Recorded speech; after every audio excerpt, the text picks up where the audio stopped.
ఓం నమ శివాయ. శ్రీమాత్రే నమ. గురు బ్రహ్మ గురు విష్ణు గురుదేవో మహేశ్వర గురు సాక్షాత్ పరబ్రహ్మ తస్మై శ్రీ గురవే నమ. ఓం నమ శివాయ. 2026 శ్రీ పరాభవనామ సంవత్సరం ఉగాది పంచాంగం. ముఖ్యంగా ఈ సింహరాశి వారి ఈ సంవత్సర ఫలితాలని మనం తెలుసుకోబోతూ ఉన్నాం. ఈ సింహరాశి వారికి ఆదాయం 5, వ్యయం 5గా కనపడుతుంది. రాజ్యపూజ్యం 7, అవమానం 7గా గోచరిస్తూ ఉంది. అంటే ఆదాయం ఎంత వస్తుందో ఖర్చు కూడా అదే విధంగా ఉంటుంది. అవమానించే వాళ్ళు అలాగే గౌరవించే వాళ్ళు కూడా సమానంగా కనపడుతూ ఉన్నారు. ముఖ్యంగా ఈ సింహరాశి వారు ఈ సంవత్సరం కొన్ని ఇబ్బందులు, అవకతవకలు వీరి జీవితంలోకి రాబోతూ ఉన్నాయి. ఎందుకనంటే గురువు 12వ ఇంట కేతువుతో కలిసి ఉండుట చేత వీరి జీవితంలో కొన్ని రిస్క్ ఫేస్ చేయాలి. రిస్క్ అంటే ఏంటి అంటే ఆర్థికంగా నష్టాలు, అనుకున్న పనులు వెంటనే అవ్వక కొన్ని ఆటంకాలు కలగటం, అలాగే ఎంత చేసినా ఎదుటి వ్యక్తుల్ని మెప్పించలేకపోవటం, మీ కింద పనిచేసే వారే మిమ్మల్ని చులకనగా చూడటం, ఇలాంటి ఇబ్బందులు ఈ సింహరాశి వారికి ఈ సంవత్సరం రావటానికి అవకాశాలు ఎక్కువగా ఉన్నాయి. అయితే వీరు కష్టే ఫలి అన్నట్లుగా కష్టపడుతూ మీరు ధైర్యంతో ముందుకు సాగితే ఈ ఫలితాలని తిప్పికొట్టచ్చు అని నేను మొట్టమొదటి వీడియోలోనే చెప్పాను. కాబట్టి ఈ సింహరాశి వారికి కూడా ముఖ్యంగా తెలియజేసేది ఏంటి అంటే గ్రహస్థితి అనుకూలంగా లేదు. కాబట్టి మీరు ఉండవలసింది ఏంటి అంటే ధైర్యంతో ఉంటే ఈ ధైర్యంతో పాటుగా నేను చెప్పే ఈ చిన్న రెమెడీ ఆచరించండి.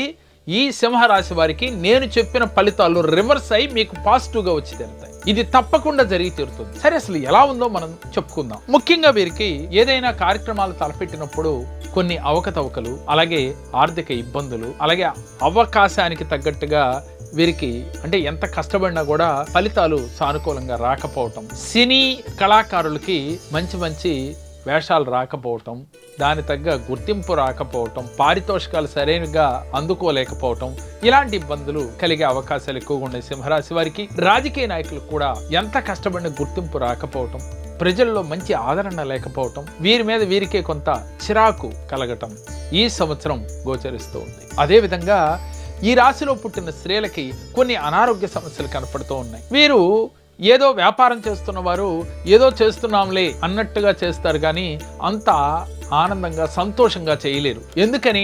వీరిలో బద్ధకం, నిస్సత్తువ ఎక్కువగా ఉంటాయి గనక. ఎందుకని? గ్రహస్థితి అనుకూలత లేనప్పుడు మన శరీరం మనకు సహకరించదు, మన మనసు మనకు సహకరించదు. ఇది అందరికీ తెలిసిన విషయమే కదా. అదేవిధంగా ఈ సింహరాశిలో పుట్టిన స్త్రీలకి కొంత ఇలాంటి ఇబ్బందులు ఉంటాయి, అనారోగ్య సమస్యలు వస్తూ ఉంటాయి. అలాగే ఈ రాశిలో పుట్టిన స్త్రీలు ఎవరైనా ఉద్యోగస్తులు ఉన్నట్లయితే వీరికి బదిలీలు జరిగే అవకాశాలు ఎక్కువగా కనపడుతూ ఉన్నాయి. అలాగే రాష్ట్ర ప్రభుత్వం ఉద్యోగాలు ఎవరైనా చేస్తే అంటే ప్రభుత్వ ఉద్యోగాలు ఎవరైనా చేస్తూ ఉంటే స్త్రీ పురుషులు ఎవరైనప్పటికీ కూడా వీరికి బదిలీలు అంటే ట్రాన్స్ఫర్లు అయ్యే అవకాశాలు ఎక్కువ ఉన్నాయి.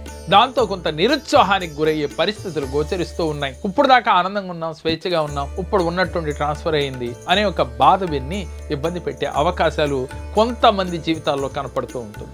అదేవిధంగా వీరు ఏ పని తలపెట్టినా కొంత ఆచితూచి అడుగులు వేయాలి. ఆరోగ్యపరంగా జాగ్రత్తగా ఉండాలి. ఆర్థికంగా కొంత వృధా ఖర్చులు చేయకుండా ఉండాలి. అలాగే విందులు వినోదాల్లో పాల్గొన్నప్పుడు చాలా ఆచితూచి అడుగులు వేయాలి. బంధుమిత్రులతో మాట్లాడేటప్పుడు కూడా మనం ఎరుకుతో ఉండాలి. ఈ సింహరాశి వారు అలా లేకపోతే అక్కర్లేని గొడవలు, చికాకులు వీరికి వచ్చి తీరుతాయి. ముఖ్యంగా విద్యార్థులకి ఈ సంవత్సరం కష్టే ఫలి అన్నట్లుగా గోచరిస్తుంది. వ్యవసాయదారులకు కూడా ఎంత కష్టపడతారో అంతే ఫలితం కనపడుతుంది. అలాగే కొత్తగా అప్పులు చేయవలసిన పరిస్థితులు గోచరిస్తూ ఉన్నాయి. ఎట్టకేలకు ఈ సంవత్సరమాంతంలో మరలా ఈ సింహరాశి వారికి మంచి ఫలితాలు గోచరిస్తూ ఉన్నాయి. కానీ ఈ ఉగాది నుంచి కొన్ని ఒడిదొడుకులు వచ్చినప్పటికి కూడా వాటిని అధిగమించే ప్రయత్నం వీరు చేయాలి. ధైర్యంతో ఉండాలి. ఏదైనా ఇబ్బంది వచ్చింది ఇంకా నా వల్ల కాదు అని నిరాశ పడకుండా ఉండాలి. ఈ ద్వాదశ రాశులు ఏ రాశికి గ్రహస్థితి అనుకూలంగా లేకపోయినా ధైర్యంతో ఉండాలి. ఎందుకని? ఇది టోటల్గా రాశి ఫలాలు, పంచాంగ శ్రవణం అనేది అందరికీ సంబంధించి మనం చెప్తూ ఉన్నాం.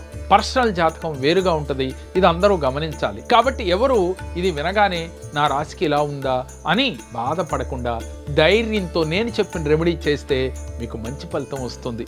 అదేవిధంగా ఈ రాశి వారు ముఖ్యంగా చేయవలసిన రెమెడీ ఏమిటి అని అంటే అమ్మవారిని ఎక్కువగా ఆరాధించాలి.